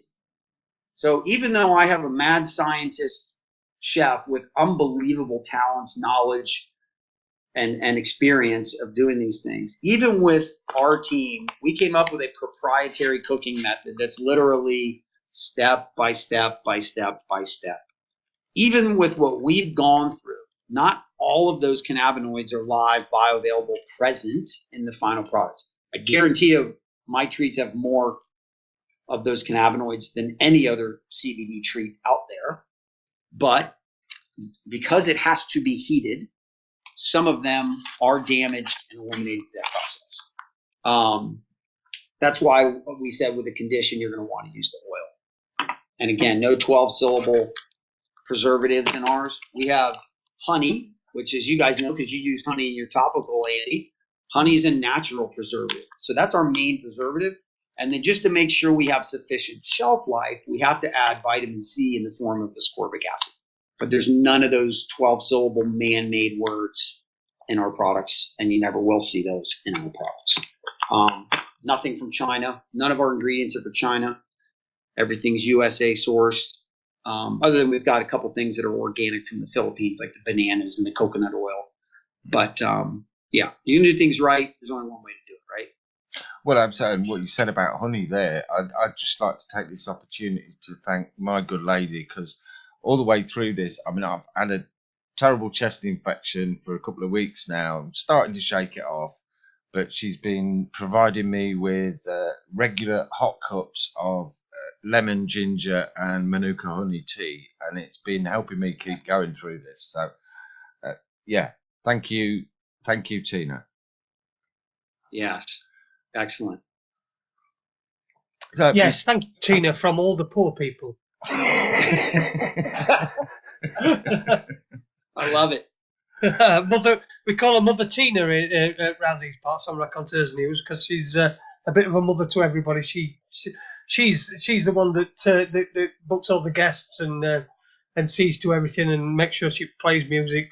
She just does Luby's tunes before the show, and we really do appreciate that. It's really good. So we love you, Luby. Yeah, very good. Well, isn't that normally how it works? You know, we do all the talking, they do all the working. Well, yeah, that seems to work in most societies, doesn't it? Yeah. Yeah. I suppose at this point we ought to say a big thank you to everyone who helps out behind the scenes, because, you know, there's only a few of us at the kind of shop front of our end, but there's an awful lot of people working away behind the scenes. They put in some great work.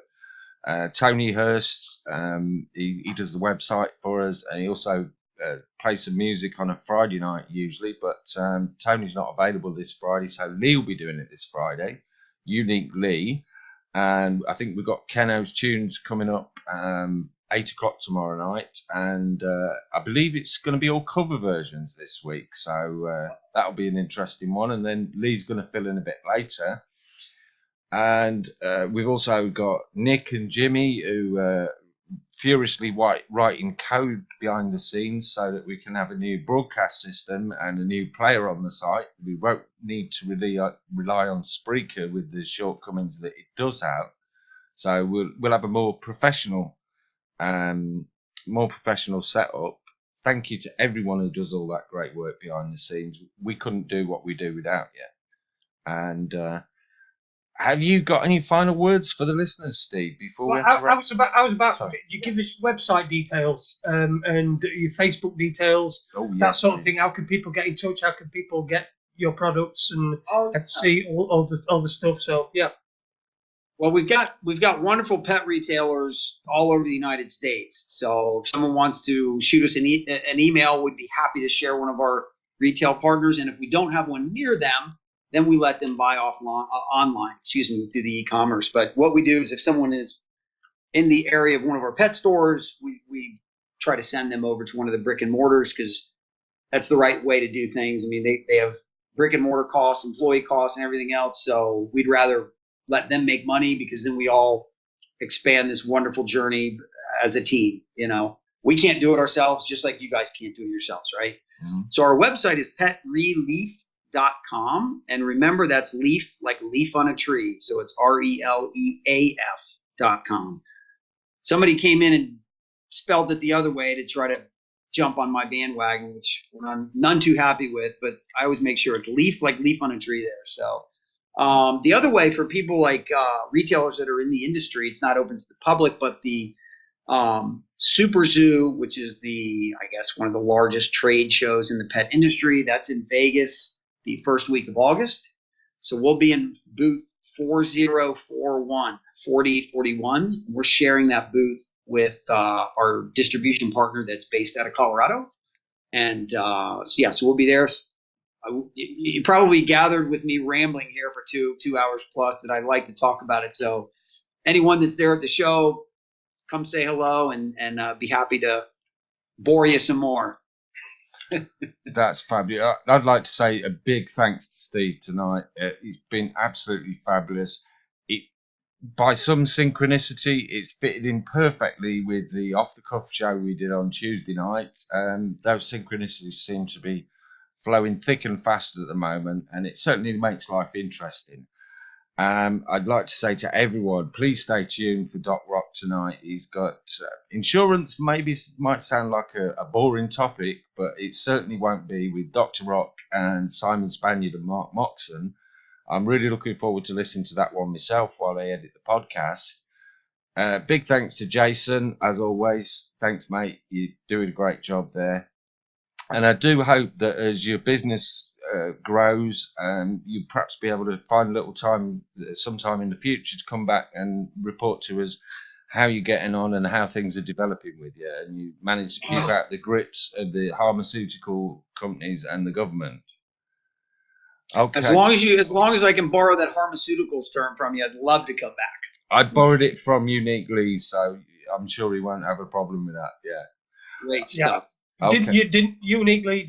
He nicked it, didn't he? He nicked it off somewhere. Did he? I don't know. Yeah, I think it was. They were a guy at a train station, and he stole it off him. Oh, I missed that one. Yeah. Okay. Well, thanks everyone for listening as well. Thanks to all our listeners for your wonderful, loyal support. Because without you guys, we'd be just talking to ourselves, just three madmen talking to ourselves. But another great show. I think this has been probably one of the best weeks we've had for a long, long time.